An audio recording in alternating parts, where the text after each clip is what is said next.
then he can actually say, now I can bring it forward. And yes, sometimes that is a process. Sometimes it's a longer process, but it's a safe process. Yeah. Because you're never getting into the point.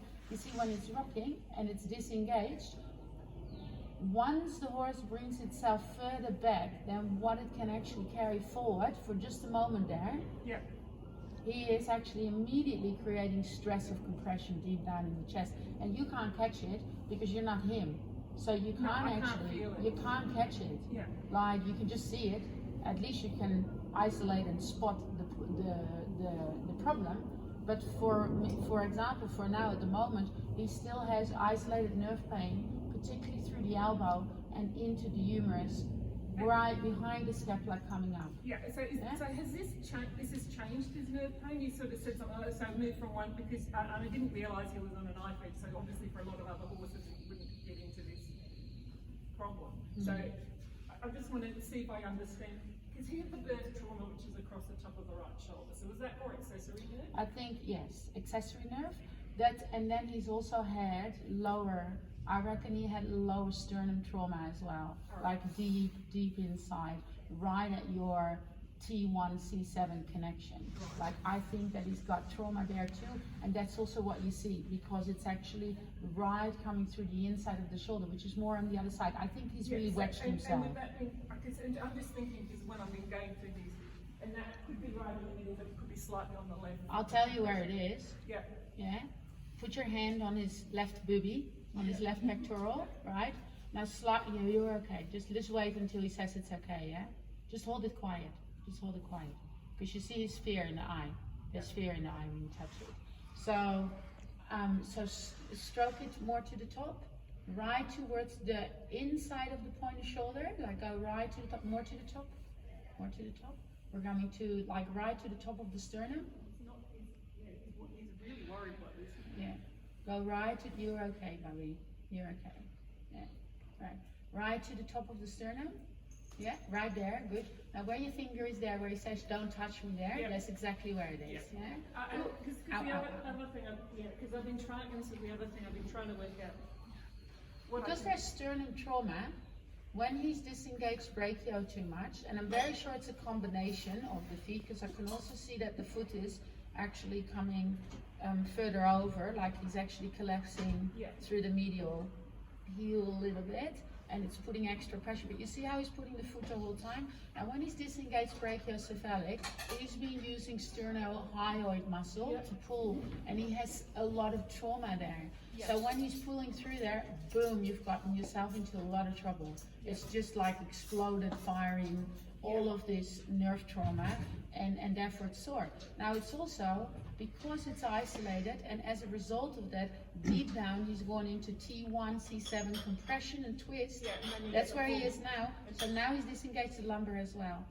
So now we have actually like around the thoracic, like actually the last thoracics, and even actually around the back of the withers, he's completely dropped and pushed himself out. So basically his sternum is going into a defensive slide forward, and it's sitting in front of his normal position. So we're starting to get lumbosacral, because he never used to have the lumbosacral stuff, but now he's always at the shoulder. Yeah, okay. That's why I come back to it, the static. It was just the shoulder, and that movement pattern, it will release itself over time when he's ready, and even when it doesn't become exactly released, the body's alignment is not then negatively influenced, because it's his alignment. Spinal alignment is everything, right? Muscle chain functioning is everything. Myofascial chain functioning is everything. Because even now, when you're getting that kind of changes to the fascia and to the, what would that do to the internal fascia? It's kind of amazing. I did a dissection on a horse really only just last week, right? We did dissection on a horse that had a T1 fracture on itself, like, which was just, you can't diagnose that because it's too deep in the chest, right? So you can't actually like really see that, but it fractured the spinous process of T1, right? Because birth trauma. Sorry, no, that wasn't birth trauma. That was from it was the other horse. So it was the Ron Rain stop one. No, not that one. The birth trauma one. It actually had a different connection to multifidus muscle and the infraspinatus, and the spinalis muscles, and it had a different attachment. And because of the internal twist and rotation, the internal myofascia of the fascia of the organs was actually twisted and damaged as well, and the diaphragm on one side was completely misformed. Just from That happened at birth, not pre-birth. at birth, yeah, definitely birth trauma, yeah. So not pre-birth, no. No, it's coming through the canal. It's coming through the canal, having the twist and the rupture, and then because of an internal, it's quite amazing, which is again coming back to the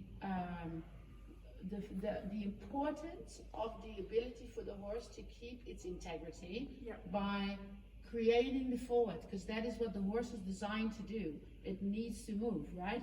And when you're getting into the depth of that, when you see a horse with that birth trauma and what it's done, because it did a lot of static collection movement, more of the academic riding side, is that the entire body was like a twirl of muscle compensation. Like there's like a strong versus weak that just curled through the body, because the horse will just go like that and hold itself. There's so much possibility for the horse to make, even internally through the fascia of the gut, to actually hold itself in a different position and then still make it look like it's walking forward with straight legs. Just feeling that when you're coming to the collection, there was always strength missing of the right hind, or there was always a lot of pull issues on the left. The horse became a head shaker eventually, and had lots of damage through C2. But that's pretty amazing, right? But I think, because at the base level, the horse doesn't want to get eaten by a bear, right? So he's like, I'll do whatever I can to just keep going. The horse will just say, this is my body. If you want to do it that way, if you want to, in the case of this horse, if you want to rock me and make me collect like that, then I'll do it in a twist, because that is how my body is designed, because I'm missing, I've got a torn connection deep down in the base of the neck.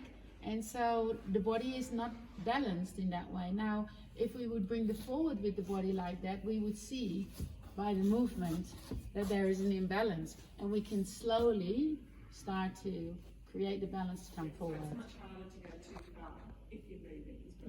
Because I think, right at the beginning, right, I think like 4 days after, because Milo's always been a bit tricky to trim, as I'm sure Shelley can confirm. He's a bit fidgety and he's a bit uncomfortable, and I think a lot of it is because he was uncomfortable. He's actually uncomfortable with the postures, holding it as well. And so 4 days after we did that, we had the trim with Claire, and he was like perfect. It was just like he was a different horse. And it's after that I must have gone too far, and then he's been getting worse.